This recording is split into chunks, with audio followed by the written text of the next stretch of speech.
Patay ang isang lalaki matapos bagsakan ng bucket ng backhoe sa construction site sa Tanay Rizal. Ang suspect sa krimen, ang nakaalitan niyang foreman. Nakatutok si Nico Wahe. Karumal-dumal yung ginawa niya sa tatay ko,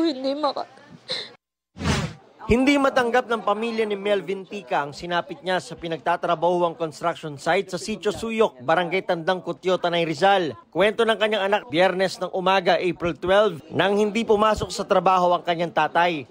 Sabi ko, Tay, ba't di kayo pumasok? Sabi niya, yung foreman ko, sobra na. Nga po daw, kaya hindi siya umano ng pagpasok. Ito na rin pala ang huling beses na makikita at makakausap niya ang ama. Matapos ng pag-uusap nila ay pumunta si Tica sa construction site.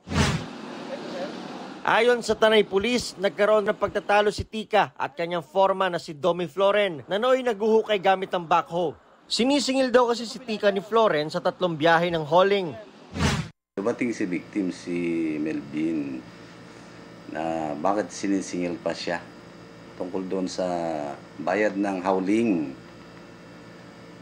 Doon nag-umpisa yung yung alitan, yung confrontation nila. Nagalit itong si suspect.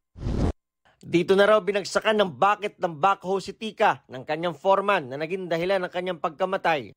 Ayon sa suspect na pumayag mapangalanan pero tumanggi magpakita ng muka, binantaan daw siya ni Tica kaya niya nagawa ang krimen.